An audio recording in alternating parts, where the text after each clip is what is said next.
conversación y panorámica. Esto es Combinación Línea 1. 8 de la mañana, 41 minutos. El Banco Central hace noticia, decidió de manera unánime reducir la tasa de política monetaria en 25 puntos bases, quedó en 5,5 y por lo tanto volvemos a ir bajando las tasas de interés porque el dinero está caro. Entonces, ¿quién se embarca si está así? Hay un funcionamiento de la economía que lo explica, no solo en Chile, también a nivel internacional, y todo ello vamos a conversar con el economista de nuestra casa de estudios, Emiliano Fuchs. ¿Cómo estás? Bienvenido una vez más. Todo bien, muchas gracias, buenos días, gracias por la invitación. Encantado, obviamente, de estar acá para ver cómo está la coyuntura económica. Bueno, Eso. la coyuntura no está muy buena, porque estamos creciendo poco, Exacto. porque el crédito está carísimo, aún 5,5 es muy caro. A Exacto. meterse un crédito inmobiliario, ¿quién se atreve? Exacto. Entonces, a ver, Y además que estas tasas se demoran, la ¿No es tasa de efectiva? política monetaria, exacto, es una referencia claro, y tiene un cierto delay a la hora de hacerse los efectiva bancos. en la economía. Entonces, exacto, es una coyuntura que está delicada y precisamente esta disminución en 25 puntos porcentuales de la tasa tiene que ver, como usted muy bien lo dijo, con cosas internacionales y también con lo que está pasando en el ámbito local. Por el lado internacional, a la mayoría de los países emergentes como el nuestro le ha pasado esto de que hay que ir disminuyendo la tasa debido a que Estados Unidos, la Reserva Federal, anunció que viene, ya bajó la tasa y anunció a partir de lo que se puede inferir de sus comunicados que va a seguir habiendo un recorte de tasa. Y entonces ahí lo que ocurre a nivel macroeconómico es que cuando un país tiene su tasa de interés muy por debajo de la tasa de interés de Estados Unidos, eso puede llevar a que el dólar se aprecie mucho en ese país. Claro. Entonces, claro, la mayoría de los países emergentes que tenían este diferencial de tasas con la Fed, cuando la Fed anunció que iba a comenzar a bajar las tasas, también las comenzaron a bajar. Entonces sería como podríamos decir, como el fundamento internacional de esta bajada de la tasa de interés. Pero, perdona, ya que estamos en lo internacional, para cerrar bien ese capítulo, Estados Unidos está bajando las tasas, pero las bolsas tuvieron un comportamiento bien extraño. Parecía que estaban recuperando vuelo, pero la bolsa ayer fue media rara. Es que yo siento que las últimas semanas en Estados Unidos, en lo que es la lectura de la macroeconomía y de lo que pasa sobre todo con las bolsas, ha estado bastante incierto. No olvidemos que, si no me falla la memoria, hace 3 semanas atrás la noticia del lunes fue crisis económica, ¿cierto? Se viene en Estados Unidos debido a los informes que hubieron sobre la tasa de desempleo. Y precisamente en el comunicado de la Fed se ha entendido que este recorte de tasas también tiene que ver con que están preocupados con el nivel de desempleo que hay en Estados Unidos. El tema agrícola es un tema que en el fondo lo que le genera a Estados Unidos una bastante dificultad a la hora de lograr los niveles de empleo que ellos desean. Que a mí no deja de llamarme la atención que en Estados Unidos están con una tasa de desempleo de 4%, que para nuestros parámetros es una tasa bastante baja, pero están súper preocupados de que es muy alta para lo que ocurre en ese país. Emiliano, raya para la suma, para todos los auditores y telespectadores que nos están escuchando a esta hora, sigue siendo caro endeudarse en nuestro país y sobre todo considerando la cantidad de morosos. Ayer hablaba con uno de los investigadores, Santiago Roselo, de la Fundación Sol, y se habla ya de que hay al menos 4 millones de chilenos y chilenas morosos. O sea que no tienen ninguna capacidad de pago. Exacto. Y con estos intereses, obviamente, se hace aún más difícil, pero la gente además se endeuda no como antes, que era para la casa propia y otras cosas ahora, de eso, sino para el supermercado. Para el consumo, exacto. Y de hecho, cuando uno lee el informe, ¿cierto?, con el que el Banco Central justifica esta disminución en la tasa de política monetaria que se presenta hoy día, una de las razones por el lado interno es precisamente que se ha encontrado que el consumo en el último trimestre se deprimió mucho. Entonces, claro, como que a pesar del análisis que nosotros podemos hacer y de lo triste que puede ser este hecho de que, claro, de que hoy en día el consumo se está financiando a partir de deuda, claro, en el fondo esta disminución de la tasa tiene que ver con un incentivo en el consumo. Estoy de acuerdo con 5,5 es una tasa alta, pero igual es importante recordar que estuvimos hace casi 2 años en un 11, ¿cierto? 25. Claro. Ahí había que ahorrar, aunque no tuviera plata. Estábamos con un tema de inflación bastante complejo. Entonces ahora, claro, la disminución de la tasa venía, de hecho, partió a un ritmo de, cuando fue la reunión entre febrero y mayo, se bajó en 50 puntos, pero claro, se ralentizó esa bajada de tasa, porque no olvidemos que el segundo trimestre hubieron algunos IPC un poquito sorpresivos.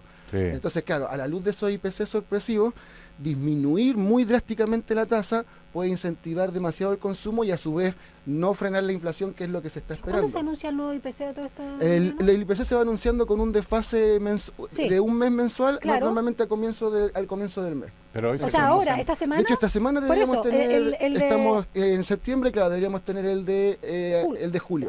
Como el IMASEC fue de julio, el IPC ahora de julio, en esta semana deberíamos tenerlo. Quizá el viernes. El IPOME es el que hoy día presenta el Banco Central y que es el informe para nuestros telespectadores. Normalmente, como la tasa de política monetaria es una forma muy técnica de decirle a la tasa de interés de referencia de la economía, en Chile, como en muchas partes del mundo, cuando el Banco Central comunica su información sobre la tasa de política monetaria, lo fundamenta con el famoso IPOM, que de hecho yo a mis estudiantes les pregunto si están al tanto, si lo conocieron entonces. Entonces, básicamente es como la lectura del Banco Central de la coyuntura macroeconómica y que justifica la decisión que está tomando el Consejo respecto a la tasa de interés. Bueno, miren, harto anuncio económicos hoy, pero lo de las bolsas ayer quedó pendiente. Exacto. ¿Cómo nos va a repercutir? Aquí tocó, golpeó perfecto. Y otros. Claro, en el fondo el comportamiento de las bolsas, como somos una economía emergente y que somos muy dependientes de lo que pasa con el entorno, siempre nos va a estar tocando, solo que cuánto nos toca o qué tan importante sea la magnitud de esos shocks depende de cómo está la economía parada. Y por ejemplo, hoy una variable macroeconómica que nos está afectando positivamente mucho y que de hecho dio pie para esta bajada en las tasas de interés es que tenemos un precio del cobre bastante fuerte. Entonces eso de alguna otra manera al tipo de cambio, que también es una variable que hay que estar atento ahí que está pasando con el dólar, le da un espacio para que frente a la bajada de tasa de interés no se nos incremente tanto el tipo de cambio. Entonces sí, estamos en un contexto complejo y por ende, claro, nuestras autoridades han estado... fue un año que, pese a los buenos pronósticos que habían al comienzo del año, sobre todo la primera mitad no fue tan parecido a lo que se esperaba. Entonces estamos en un periodo de ajuste respecto a eso. Ahora, el problema del cobre que sigue siendo la clave de Chile y pasa a los gobiernos y todos anuncian la nueva economía y seguimos lo mismo. Yo nunca, no quiero dejar de citar a un profesor, de hecho, de nuestra universidad, don José Gabriel Palma.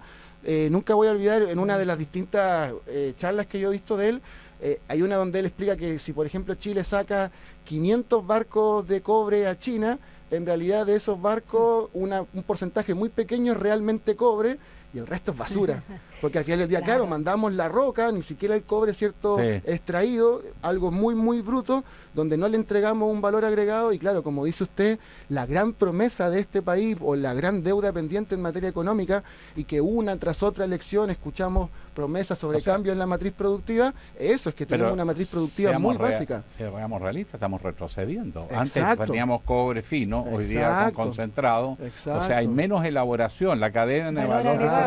Pero hay un segundo problema con el cobre, porque todos se confían en el cobre.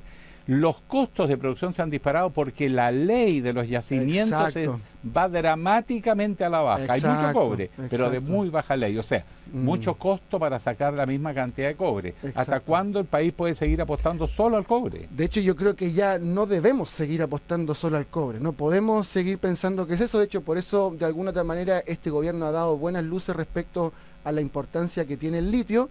Y claro, en el fondo es muy interesante lo que comenta respecto al cobre, porque yo se lo hago saber a mis alumnos en clase. Uno está acostumbrado a decir, Chile, el sueldo de Chile es el cobre, Chile tiene una ventaja comparativa en cobre y todo, pero resulta que esa ventaja comparativa se agotó. Varias veces me han invitado a este mismo canal a dar las distintas opiniones sobre las disminuciones en la producción y en las utilidades de Codelco, y todas esas disminuciones en producción y utilidad tienen que ver con que la ley, que expliquémosla ahí a nuestros telespectadores, básicamente la calidad del cobre que uno puede sacar, ¿cierto?, cuando se mete ahí a la roca, ha bajado mucho. Entonces, de alguna otra manera, en buen chileno ya nos gastamos esa ventaja comparativa que teníamos en el cobre.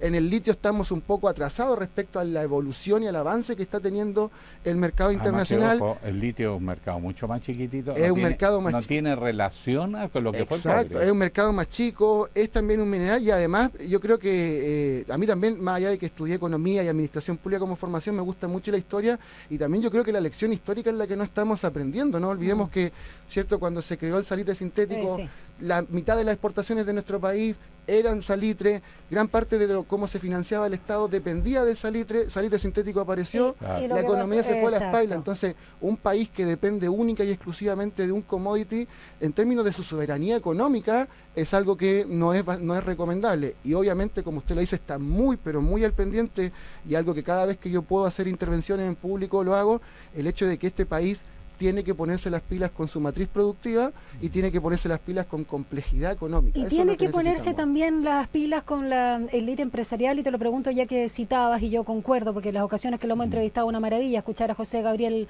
Palma, que se dice que fue el mentor de Mario Marcel en Cambridge.